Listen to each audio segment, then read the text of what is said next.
yang diberkati Tuhan. Kita bersuka cita pada pagi hari ini. Amin. Kita sangat bersuka cita. Kita umat-umat yang telah ditebus, yang diselamatkan oleh Tuhan Yesus. Kita mau beri kemuliaan buat Tuhan Yesus. Amin. Haleluya. Tuhan Yesus baik dan selalu baik selamanya buat kita semuanya. Puji Tuhan, terpujilah Tuhan, terpujilah Tuhan. Kita mau sembah Dia. Kita mau bangkit berdiri. Kita mau naikkan syukur kita. Kita mau ingat betapa Tuhan sungguh baik. Tuhan sangat baik buat kita. Dia tak pernah tinggalkan kita. Dia pernah rela korbankan dirinya untuk kita. Kasihnya begitu indah. Dia memberikan karya terbesar buat kita. Haleluya. Oh, terima kasih. Haleluya. Kami sembah. Terpujilah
Tuhan. Menikmati setiap pujian yang keluar dari hati kami untuk memuliakan, untuk meninggikan, untuk mengagungkan nama-Mu Yesus.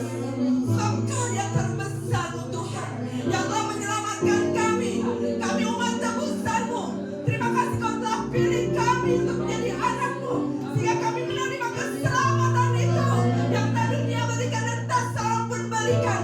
Hanya di dalam Engkau Tuhan, kebenaran itu, keselamatan itu. Terima kasih, terima kasih, terima kasih, terima kasih. Sungguh kami sangat berterima kasih Bapak Yesus. Kami sangat berterima kasih untuk ibadah pada pagi hari ini Bapak. Terima kasih dan kami percaya Kau memimpin dari awal sampai penghabisan. Kuasa Roh Kudus mengurapi kami semua, sehingga kami dapat bersungguh-sungguh dengan segenap hati Tuhan. Kami memuliakan nama-Mu Tuhan, karena dengan apa kami membalas semua kebaikan-Mu, semua kasih-Mu yang luar biasa. Dengan memuji dan memuliakan nama-Mu, itulah bagian kami Tuhan. Dengan ibadah dengan sungguh-sungguh dan ibadah yang benar Bapa. Terima kasih, terima kasih. Ampuni dosa dan kesalahan kami Tuhan. Layakkan kami Tuhan untuk beribadah pada pagi hari ini. Dan kami percaya Tuhan Yesus, segala kuasa-kuasa yang coba mengganggu dalam nama Tuhan Yesus kami rasakan, kami usir. Biarlah kuasa Roh Kudus, kuasa Engkau yang luas bekerja di tengah-tengah ruangan ini, dari yang terdepan sampai yang terbelakang Tuhan. Ya kami rasakan kuasa yang luar biasa itu mengurapi kami semuanya Tuhan Yesus. Kami doakan untuk teman-teman kami, saudara-saudara kami yang masih dalam perjalanan, segerakan mereka tiba di rumah dengan selamat dan kurang suatu apapun, sehingga mereka boleh bersama-sama kami menikmati sukacita yang besar, beribadah kepada-Mu pada pagi hari ini Bapak. Terima kasih Tuhan Yesus, terima kasih. Kami siap untuk beribadah pada pagi hari ini.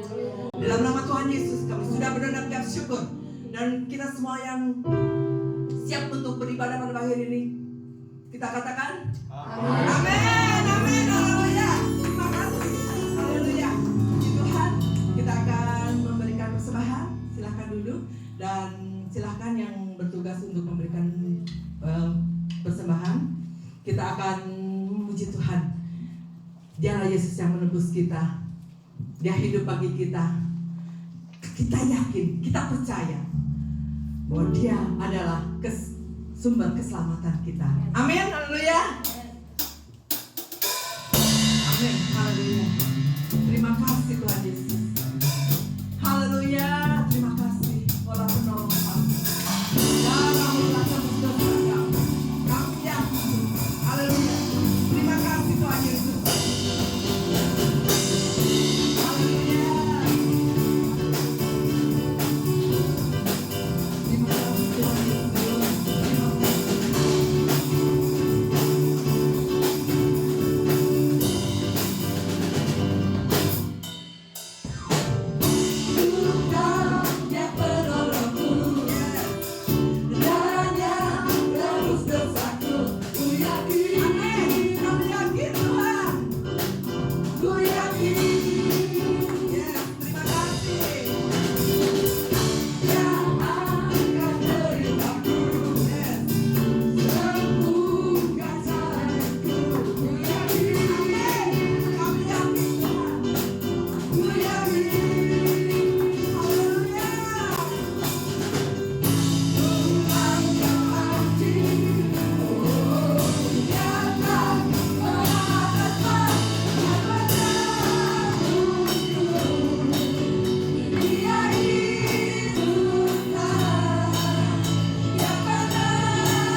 Shalom, saudara yang kasih dalam nama Yesus Kristus. Beberapa hari yang telah lalu kita memperingati tentang kematian Tuhan Yesus dan kebangkitan Tuhan Yesus. Setelah kematian dan setelah kebangkitan, apa yang harus kita lakukan? Mari kita perhatikan kitab Roma pasal 6 ayat yang ke-11. Demikian dikatakan firman Tuhan. Demikianlah hendaknya kamu memandangnya, bahwa kamu telah mati bagi dosa, tetapi hidup bagi Allah dalam Kristus Yesus. Kita ulangi semuanya, membaca dengan suara yang keras. Demikianlah hendaknya kamu memandangnya, bahwa kamu telah mati bagi dosa, tetapi kamu hidup bagi Allah dalam Kristus Yesus. Saudara yang kasih dalam nama Tuhan Yesus Kristus, setelah seseorang dibaptiskan, maka firman Allah katakan hendaknya kamu memandangnya. Artinya Tuhan mau, Tuhan ingin supaya setiap orang yang sudah mengambil bagian dalam baptisan air, dia harus memiliki keinginan, memiliki kehendak, kemauan, harapan yang kuat untuk memandang kehidupan dirinya sendiri. Artinya, seseorang yang sudah mengalami mati dan bangkit bersama Kristus harus terfokus kepada dirinya sendiri, memandang keadaannya, bukan memandang orang lain, bukan memandang perilaku orang lain, bukan memandang gerak orang lain, bukan memandang apa yang dikatakan oleh orang lain, tetapi memandang kepada dirinya sendiri. Memandang artinya memperlakukan. Dia juga berarti menghargai.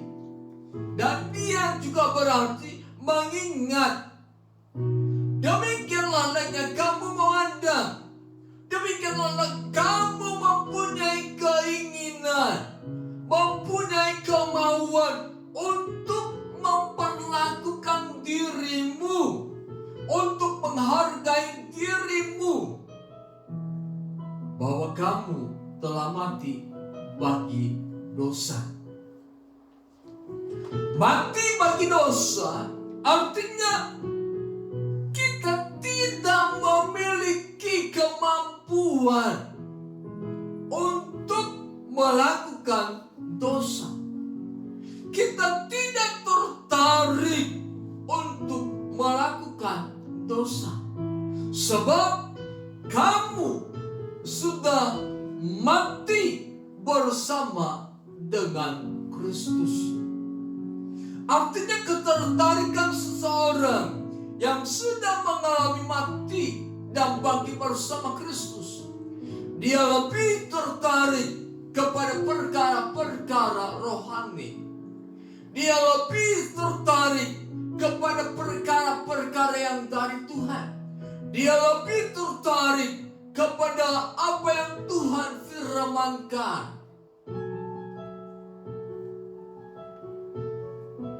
Hendaknya kamu memandangnya bahwa kamu telah mati bagi dosa. Milikilah kemauan yang kuat untuk terus berjalan seturut dengan apa yang Tuhan mau. Milikilah kemauan yang kuat untuk terus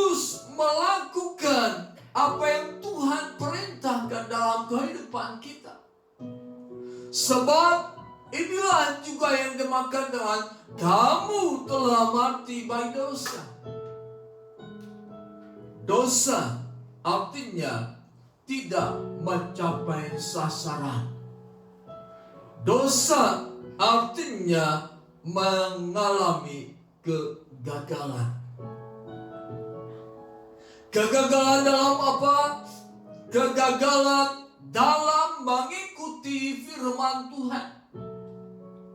Kegagalan dalam melakukan firman Tuhan. Itu namanya dosa.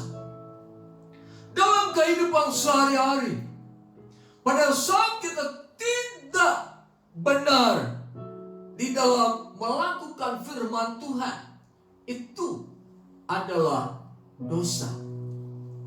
Pada saat kita tidak mencapai sasaran seperti yang Tuhan inginkan, itu adalah dosa. Sasaran Tuhan, setiap orang percaya beribadah kepadanya. Sasaran Tuhan dalam kehidupan setiap orang percaya, janganlah menjauhkan diri dari peribadatan. Itu sasaran Tuhan. Itu tujuan Tuhan. Pada saat kita tidak tepat kepada sasaran apa yang Tuhan mau, itu adalah dosa.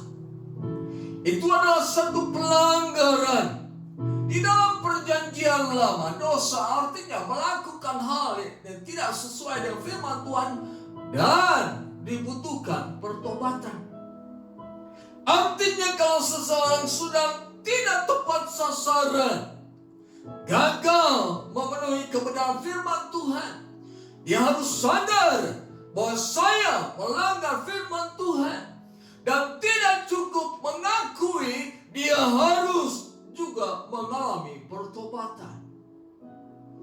Saudara yang dikasihi dalam nama Tuhan Yesus Kristus, di dalam perjanjian lama, dosa memakai kata K-H-A-T-A.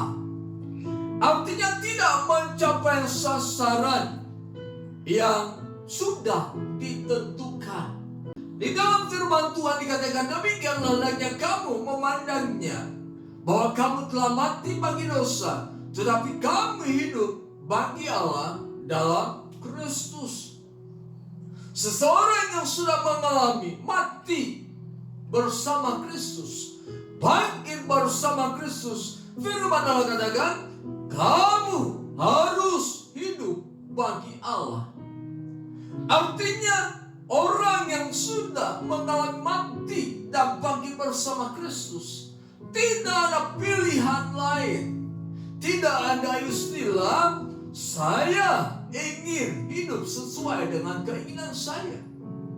Saya ingin hidup sesuai dengan apa yang saya mau.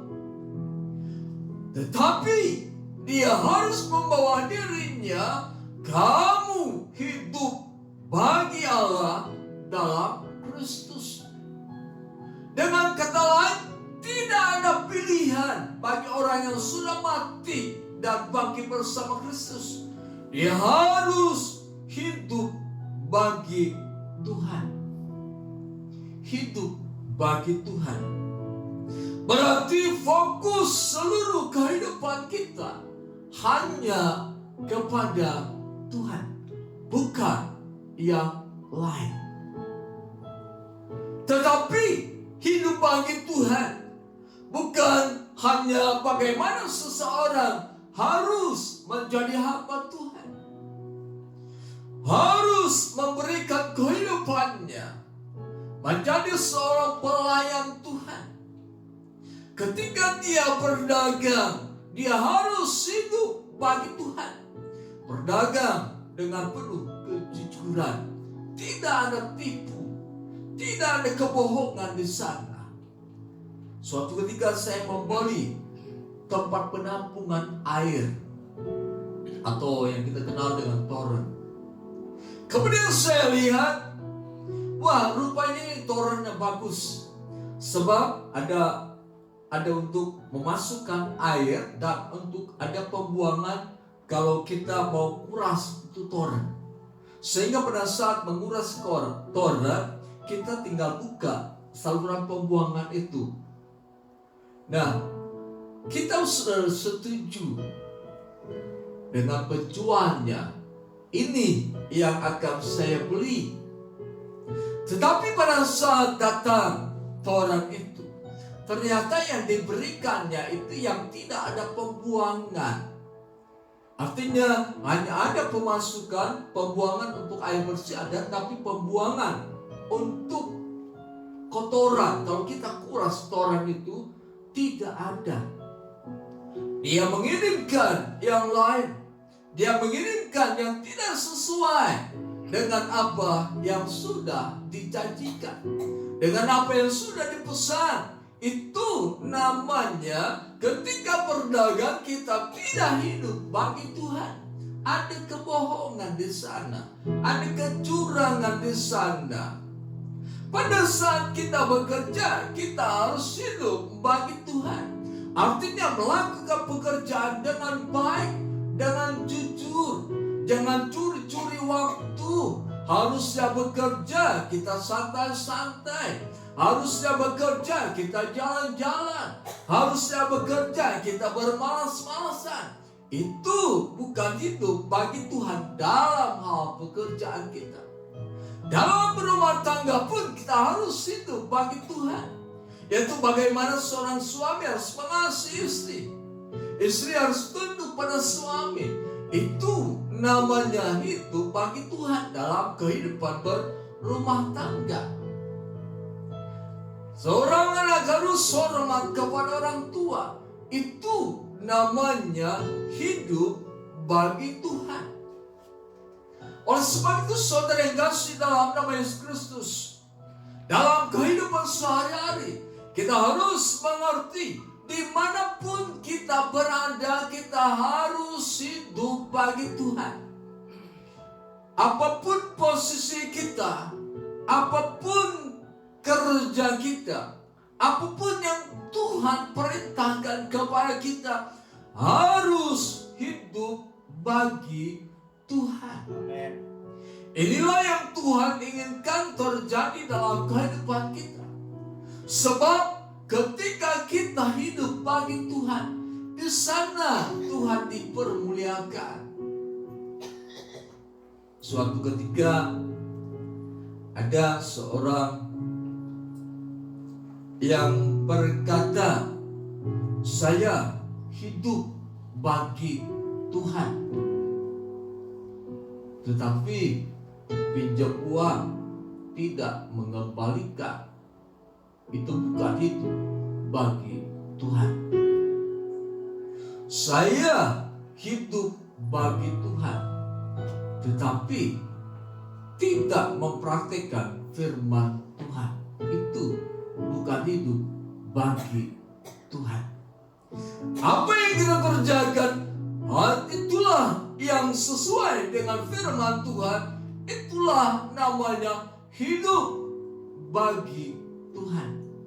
Saya hidup bagi Tuhan, tetapi bermain judi itu tentu tidak benar. Saya hidup bagi Tuhan, tetapi pergi ke dukun. Saya hidup bagi Tuhan, tetapi menipu orang lain. Saya hidup bagi Tuhan, saya melakukan firman Tuhan, tetapi orang lain berkata, jangan percaya itu orang, dia seorang pembohong. Saudara yang kasih dalam nama Yesus Kristus, tentu kita harus mengerti bahwa ketika kita hidup bagi Tuhan, tujuan utama yaitu supaya Tuhan dipermuliakan. Inilah yang menjadi bagian dalam kehidupan kita.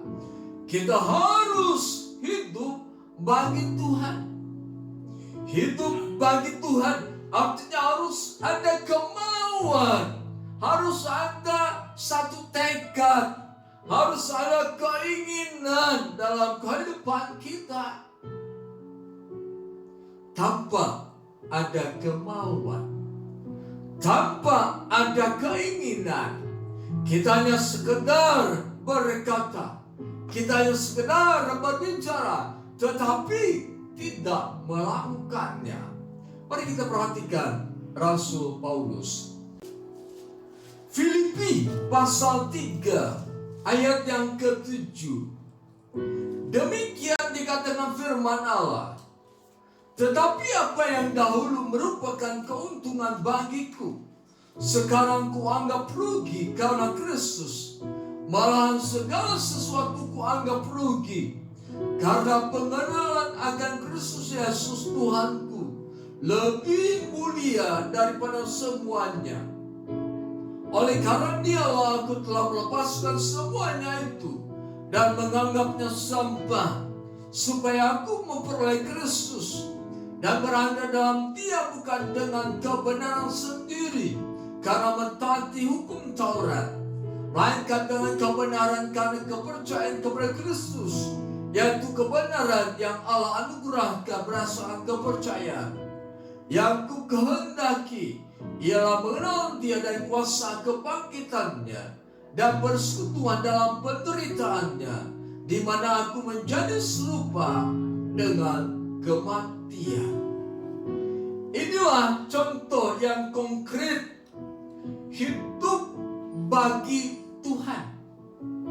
Rasul Paulus berani meninggalkan apa yang sudah dia dapatkan hanya untuk hidup bagi Tuhan. Dia meninggalkan jabatan, kehormatannya sebagai seorang ahli agama, dan tanggalkan segala kekayaannya hanya untuk hidup bagi Tuhan. Inilah proses yang harus ditempuh oleh seseorang. Kalau seseorang berkata, saya ingin hidup bagi Tuhan, harus berani menanggalkan segala sesuatu yang menjadi kenikmatan bagi dirinya sendiri, yang menjadi kehormatan dari apa yang sudah dia miliki. Harus berani mengambil satu keputusan. Saya ingin hidup bagi Tuhan. Setelah Rasul Paulus mengikrarkan dirinya, saya ingin hidup bagi Tuhan, dia tanggalkan segala sesuatu yang sudah dia miliki, yang sudah dia kumpulkan berpuluh-puluh tahun. Dia tanggalkan semuanya. Dia mengarahkan dirinya kepada Tuhan.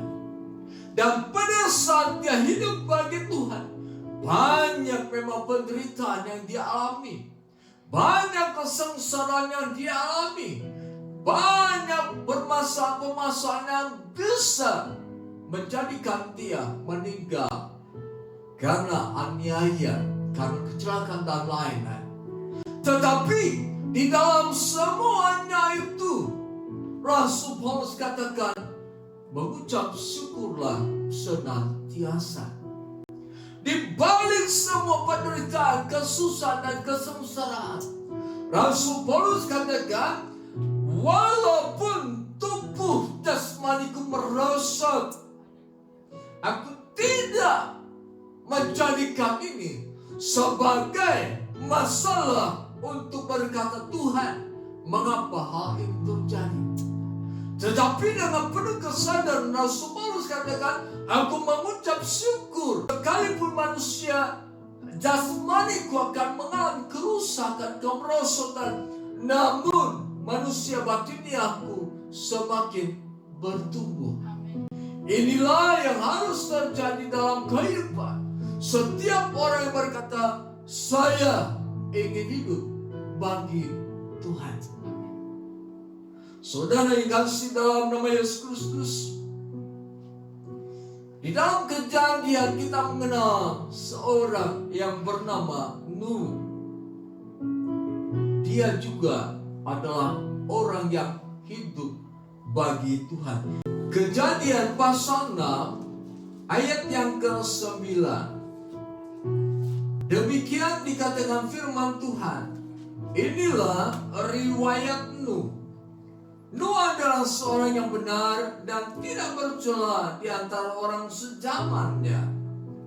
Dan Nuh itu hidup bergaul dengan Allah. Saya ulangi, inilah riwayat Nuh. Nuh adalah seorang yang benar dan tidak bercela di antara orang-orang sezamannya.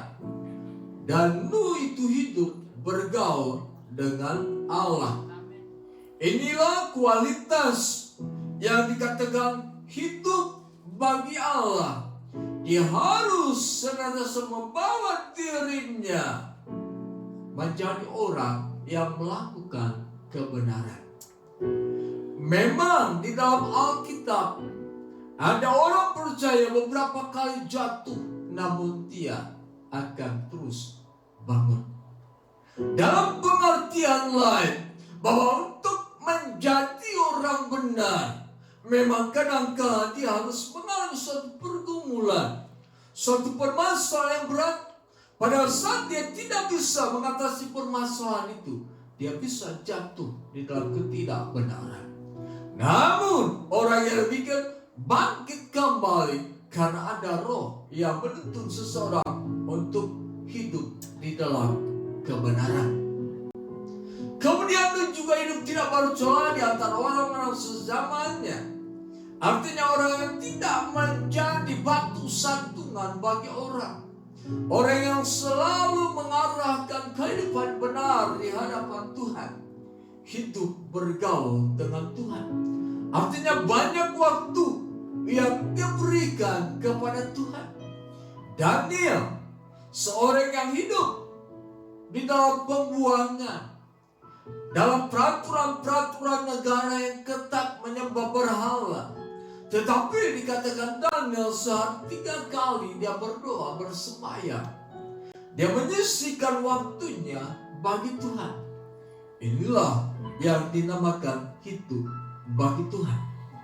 Artinya seseorang yang mengalami mati dan bangkit bersama dengan Kristus tidak cukup hanya mengalami hal yang tersebut, tetapi harus dilanjutkan. Saya harus hidup bagi Tuhan sekalipun nanti suatu ketika akan jatuh.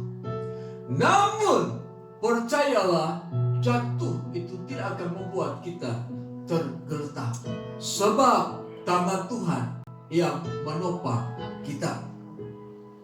Hidup bagi Allah berarti seseorang dikatakan sebagai hamba kebenaran.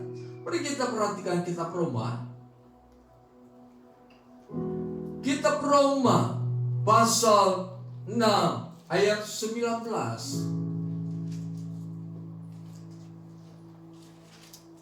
Aku mengatakan hal ini secara manusia karena kelemahan kamu. Sebab sama seperti kamu telah menyerahkan anggota-anggota tubuhmu menjadi hamba kecembaran dan kedurhakaan yang membawa kamu kepada kedurhakaan, demikianlah hal kamu sekarang harus menyerahkan anggota-anggota tubuhmu menjadi hamba kebenaran yang membawa kamu kepada pengudusan. Jadi orang yang hidup bagi Tuhan, Rasul Paulus katakan, engkau adalah hamba kebenaran. Apapun yang dari Allah, apapun yang engkau dengarkan dari Allah, apapun yang Tuhan perintahkan kepada kita, kita melakukannya, itu artinya kita adalah hamba kebenaran. Kemudian hidup bagi Tuhan berarti dia dikatakan sebagai hamba Allah. Mari kita perhatikan Roma pasal 6 ayat 22. Demikian dikatakan firman Tuhan. Tetapi sekarang, setelah kamu dimerdekakan dari dosa, dan setelah kamu menjadi hamba Allah, kamu beroleh buah yang membawa kamu kepada pengudusan, dan sebagai kesudahannya ialah hidup yang kekal. Orang yang hidup bagi Tuhan adalah orang yang dikatakan sebagai hamba kebenaran. Yang kedua, firman Tuhan katakan, dia menjadi hamba Allah. Artinya dia menghambakan diri hanya kepada Allah. Dia menjadi hamba yang diperintah oleh Allah. Seseorang yang dikatakan sebagai hamba kebenaran, seseorang yang dikatakan sebagai hamba Allah harus memiliki ketaatan kepada kebenaran dan kepada Allah itu sendiri. Seseorang yang dikatakan sebagai hamba kebenaran, seseorang yang dikatakan sebagai hamba Allah harus memiliki disiplin dalam kehidupannya, kehidupan pribadi, kehidupan pelayanan di masyarakat, harus memiliki disiplin dalam seluruh aspek kehidupannya. Seseorang yang berkata sebagai hamba kebenaran, hamba Allah harus mematutkan dirinya dengan kebenaran itu sendiri, harus mematutkan dirinya dengan apa yang Tuhan mau. Artinya harus mengosongkan diri seperti Kristus. Dia adalah Tuhan, dia adalah juru selamat, tetapi dia mengosongkan dirinya menjadi manusia seperti kita. Bahkan dia harus menjadi orang yang disalibkan. Disinilah yang dikatakan dengan Yesus sebagai hamba kebenaran. Bahkan memang dia adalah kebenaran, tetapi dia juga melakukan kebenaran. Dia adalah seorang hamba Allah. Dia mengosongkan dirinya, taat kepada Allah, bahkan sampai mati di kayu salib. Ketika dia menjalankan segala sesuatu yang Tuhan kehendaki, berarti dia hidup dalam kedisiplinan. Dia harus mengalami apa yang dinamakan dengan penderitaan, kesengsaraan yang luar biasa. Dia harus berdoa di Taman Getsemani. Dia berdoa sekalipun murid-muridnya tidak memperhatikan dia, sekalipun murid-muridnya tidak peduli kepada dia, sekalipun murid-muridnya tertidur pada saat itu. Padahal Yesus membutuhkan teman, Yesus membutuhkan penghiburan. Tetapi walaupun murid-muridnya tertidur, Yesus tetap disiplin dalam apa? Dalam menyongsong apa yang Tuhan mau. Sampai Yesus berkata, "Ya Bapa, jadilah kehendak-Mu." Sampai Yesus berkata, "Ya Bapa, jikalau cawan ini boleh lalu, lalukanlah. Tetapi jika tidak, biarlah ini menimpa aku."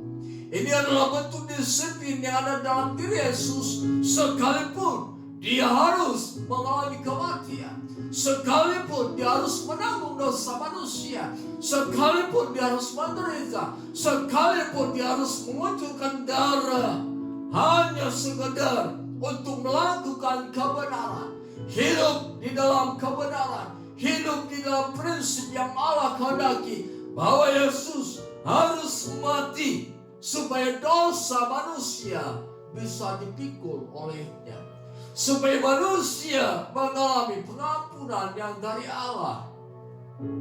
Saudara yang dikasihi dalam nama Yesus Kristus, seorang hamba kebenaran, seorang hamba Allah harus terus memiliki waktu yang dia sediakan untuk mendekatkan diri kepada Tuhan.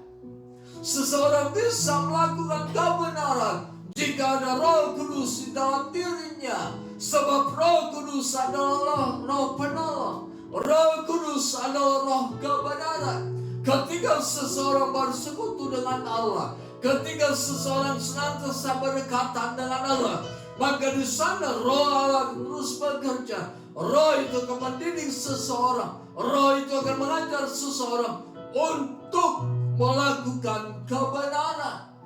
Tanpa Roh Kudus, sulit bagi seseorang melakukan kebenaran. Mungkin dia melakukan kebenaran bukan untuk Tuhan, namun untuk dirinya sendiri. Saya akan melakukan kebenaran supaya orang lain menghargai saya, Saya akan melakukan kebenaran supaya orang lain memuji saya. Saya akan melakukan kebenaran supaya saya terkenal. Saya akan melakukan kebenaran untuk memuaskan hati atau menyenangkan hati orang lain. Saudara, seseorang yang berkata,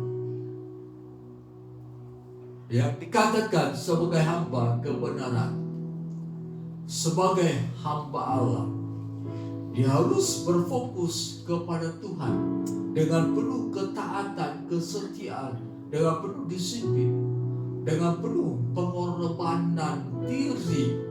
Sebab inilah yang sesungguhnya yang dikatakan sebagai hamba kebenaran dan hamba Allah. Artinya tidak menjadikan kita harus masuk sebagai seorang yang menyerahkan diri untuk menjadi misalnya pendeta, guru agama Kristen. Kita tinggalkan segala sesuatu, kemudian kita masuk ke dalamnya. Tidak seperti itu. Kalau memang bukan panggilan, itu tidak akan terjadi. Saudari kasih dalam nama Yesus Kristus, kita perhatikan ayat 19. Di sana ada istilah hamba kebenaran.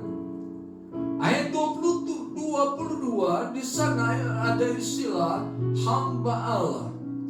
Kemudian ada lanjutannya. Kita perhatikan ayat 19 bagian terakhir.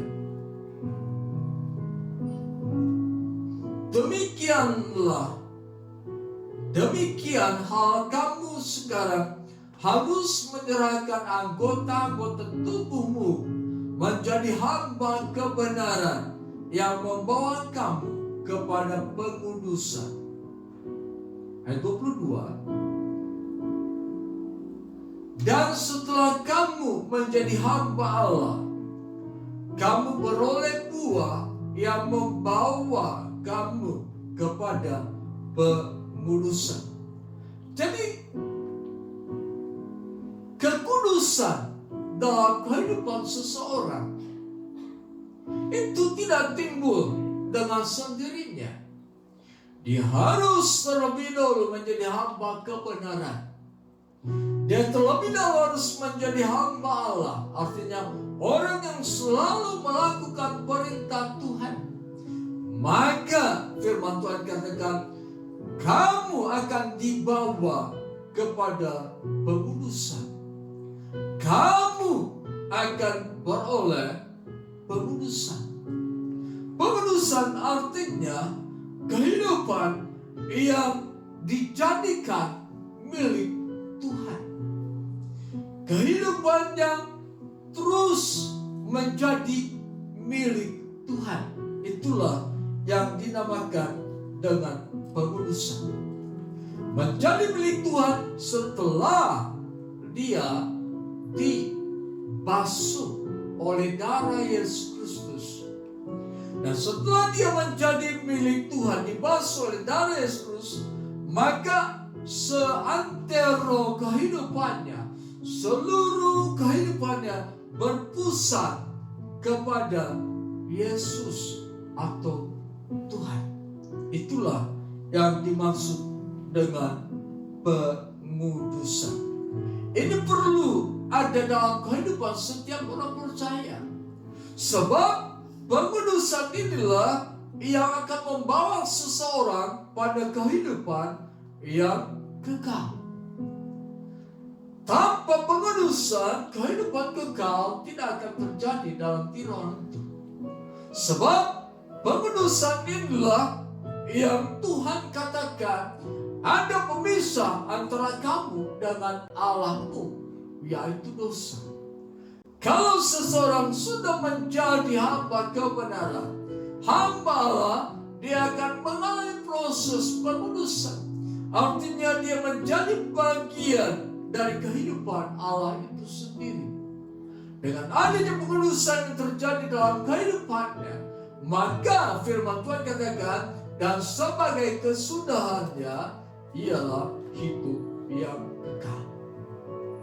Saudara yang dikasihi dalam nama Yesus Kristus, jadi bagaimana dan apa yang harus kita lakukan kalau kita ingin hidup sebagai hamba kebenaran, ingin hidup sebagai hamba Allah, dan ingin memulai kehidupan di dalam pengudusan itu? Kita perhatikan Roma pasal 6 ayat 12. Demikian dikatakan firman Allah dalam kitab Roma pasal 6 ayat 12.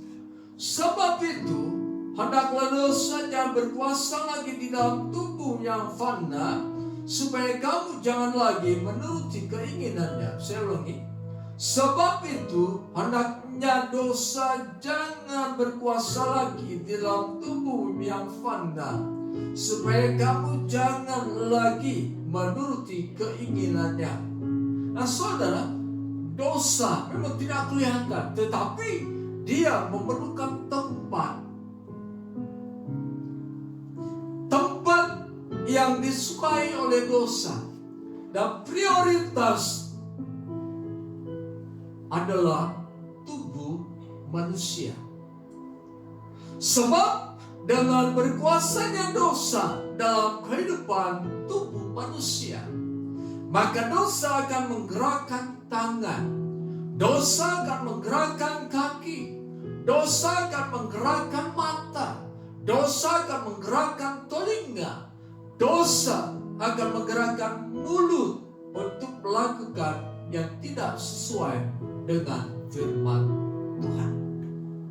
Jadi dosa itu harus masuk dalam diri seseorang supaya nampak dosa apa yang dia lakukan. Misalnya, seseorang mencuri, itu namanya dosa mencuri. Itu nampak. Nah, saudara yang kasih dalam nama Tuhan Yesus Kristus, jadi dosa itu membutuhkan tempat, dan tempat yang paling mudah dimasuki oleh dosa adalah manusia. Sebab dikatakan bahwa tubuhmu adalah fana. Fana artinya tubuh penuh dengan kelemahan. Kadang-kadang orang percaya bisa menahan untuk tidak berbuat dosa, tetapi tidak bisa menahan sehingga dia berbuat dosa. Tetapi firman Allah katakan, hendaklah dosa jangan berkuasa lagi di dalam tubuhmu yang fana. Artinya dosa memiliki kekuatan, dosa memiliki kuasa, dosa memiliki tenaga yang luar biasa untuk apa? Menjadikan tubuh ini melakukan apa yang dikehendaki oleh dosa. Rasul Paulus katakan, hendaklah dosa jangan berkuasa lagi di dalam tubuhmu yang fana, supaya kamu jangan lagi menuruti keinginannya.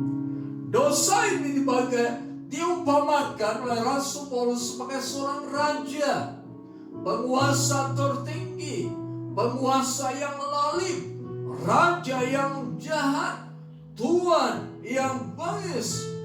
Ketika seseorang di dalam kehidupannya memberikan tempat bagi dosa, maka dosa itu akan menjadi raja yang kejam. Sebab dengan berbuat dosa berarti orang itu sedang dihancurkan kehidupannya. Ketika seluruh anggota tubuh orang yang dikuasai dosa melakukan perbuatan-perbuatan dosa, berarti dia sedang dihancurkan kehidupannya. Dosa merusak kehidupan manusia. Dosa merusak apa yang kita miliki, baik itu harta, kekayaan maupun uang. Dosa bisa merusak kesehatan tubuh jasmani kita. Dosa bisa merusak keluarga kita. Dosa bisa menghancurkan mata pencaharian kita. Dosa bisa menghancurkan relasi kita dengan yang lain.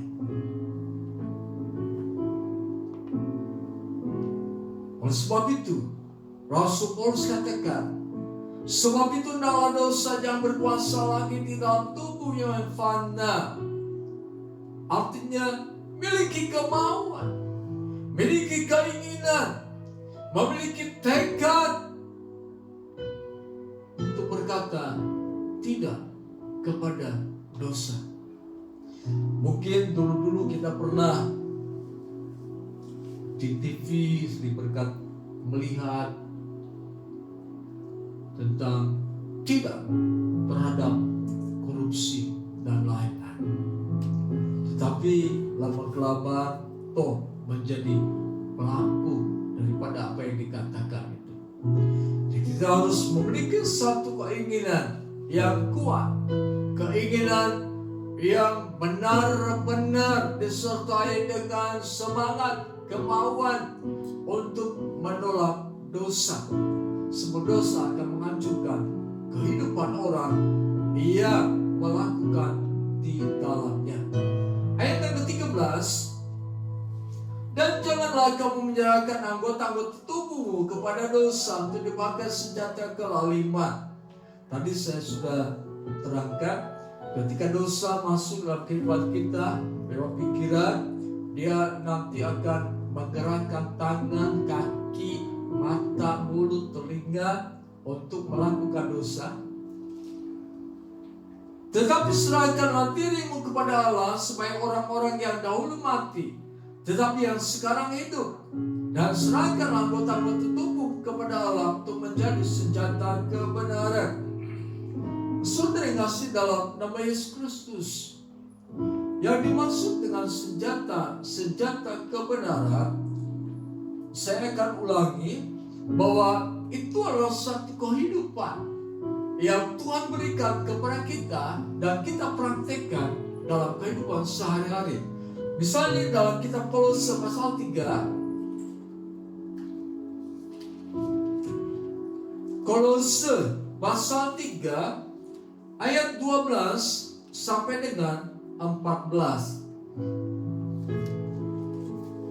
Karena itu, sebagai orang-orang pilihan Allah yang dikuduskan dan dikasihinya, kenakanlah belas kasihan, kemurahan, kerendahan hati, kelemah lembutan, dan kesabaran. Sabarlah kamu seorang terhadap yang lain, dan ampunilah seorang akan yang lain. Apabila yang seorang menaruh dendam terhadap yang lain, sama seperti Tuhan telah mengampuni kamu, berbuatlah juga demikian. Dan di atas semuanya itu kenakanlah kasih sebagai pengikat yang mempersatukan dan yang menyempurnakan. Ini adalah menyerahkan anggota tubuh kita sebagai senjata kebenaran. Kita mengenakan belas kasihan, kita mengenakan kemurahan, kerendahan hati, kelemah lembutan, dan kesabaran. Ini adalah senjata kebenaran. Demikian dikatakan dalam kitab Efesus pasal 4 ayat 29 sampai dengan 32. Janganlah ada perkataan kotor keluar dari mulutmu, tetapi pakailah perkataan yang baik untuk membangun di mana perlu, supaya mereka yang mendengarnya beroleh kasih karunia. Janganlah kamu mendukakan Roh Kudus yang telah memeteraikan kamu menjelang hari penyelamatan. Segala kepahitan, kegeraman, kemarahan, pertikaian, dan fitnah dapat dibuang dari antara kamu. Demikian pula segala kejahatan. Tetapi hendaklah kamu ramah seorang terhadap yang lain, penuh kasih mesra dan saling mengampuni, sebagaimana Allah di dalam Kristus telah mengampuni kamu. Nah, saudara yang kasih dalam nama Yesus Kristus, jadi setiap firman yang kita lakukan itu adalah senjata kebenaran. Nah, senjata kebenaran yang kita lakukan ini maksudnya untuk membungkam karakter setan. Dia selalu menuduh, dia selalu mendakwa, pada saat kita melakukan firman Tuhan, nanti setan pun akan tetap mendakwa kita. Supaya apa, Pak? Supaya kita ragu-ragu dengan apa yang sudah kita lakukan. Supaya kita bertanya-tanya, benarkah yang sudah kulakukan ini? Apakah sesuai dengan firman Allah atau tidak? Jadi saudara yang kasih dalam nama Yesus Kristus, seperti yang Rasul Paulus katakan, bahwa serahkanlah anggota-anggota tubuh kepada Allah untuk menjadi senjata kebenaran. Lakukan setiap firman melalui apa yang Tuhan berikan kepada kita lewat mata, telinga, mulut, kaki, dan tangan. Kita gunakan itu untuk melakukan firman Tuhan, melakukan apa yang Tuhan kehendaki. Sebab memang melalui senjata kebenaran inilah kita akan bisa mengalahkan setan. Kita akan bisa mengalahkan keadaan yang mungkin membuat kita letih lesu dan berat. Kita bisa mengalahkan semua itu berdasarkan senjata kebenaran. Jadi saudara yang kasih dalam nama Tuhan Yesus Kristus, yang Tuhan kehendaki, yaitu kamu hidup bagi Allah dalam Kristus. Kamu hidup bagi Allah dalam Kristus. Inilah yang Tuhan kehendaki. Tidak menjadi masalah kita bekerja, kita mencari nafkah, kita berusaha, kita berdagang dan lain-lain. Kita memiliki segala kegiatan dalam kehidupan ini tidak menjadi masalah. Tetapi segala kegiatan, usaha dagang, mata pencarian kita, apapun kegiatan dalam kehidupan kita, harus mengarah kepada bagaimana kita hidup sesuai dengan firman Tuhan. Sekian firman Tuhan.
See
firman-Mu Tuhan. Jadikan kami anak-anak-Mu Tuhan yang menjadi hamba-hamba kebenaran, menjadi hamba-hamba Allah Tuhan. Sehingga kehidupan kami Tuhan boleh menjadi terang dan garam Tuhan, dimanapun kami berada Tuhan. Lewat perkataan kami, perbuatan kami Tuhan, kami boleh memuliakan Engkau Tuhan. Jangan biarkan Tuhan kehidupan kami menjadi batu sambungan buat orang lain Tuhan. Tapi biarkan kehidupan kami boleh menyenangkan hati-Mu Tuhan, memuliakan Engkau Tuhan. Kerinduan kami Tuhan, banyak jiwa dimenangkan lewat kehidupan kami Tuhan. Terima kasih banyak Tuhan Yesus buat semua penyertaan-Mu dalam hidup kami Tuhan. Kami percaya Tuhan bahwa Engkau yang memampukan kami Tuhan, bahwa Engkau yang selalu menyertai kehidupan kami Tuhan, dimanapun dan apapun yang kami kerjakan Tuhan. Kami percaya Tuhan, tidak sedetik pun Kau meninggalkan kami Tuhan. Terima kasih Tuhan Yesus. Kau berkati juga hamba-Mu Tuhan yang menyampaikan firman-Mu Tuhan. Berkati hamba-Mu Tuhan, berkati setiap pelayanannya Tuhan, berkati keluarganya Tuhan. Setiap apa yang dikerjakan oleh hamba-Mu Tuhan, boleh memuliakan nama-Mu Tuhan. Terima kasih Bapa, kami juga berdoa Tuhan untuk setiap jemaat-Mu Tuhan, baik yang hadir pada saat siang hari ini Tuhan, baik yang nanti akan mendengarkan secara online Tuhan. Kami berdoa Tuhan agar setiap firman-Mu Tuhan boleh menjadi kekuatan kami Tuhan, untuk memacu kami Tuhan, untuk hidup turut dengan kehendak-Mu ya Bapa. Terima kasih Tuhan Yesus. Hanya dalam nama Tuhan Yesus Kristus kami berdoa dan mengucap syukur. Haleluya. Saudara, terimalah damai sejahtera anugerah berkat Allah, cinta kasih Yesus Kristus, kekuatan penghiburan pertolongan dari Allah Roh Kudus kita terima mulai saat ini sampai kedatangan Yesus Kristus yang kedua kali ke dalam dunia ini. Di dalam nama Tuhan Yesus kami berdoa. Haleluya. Amin.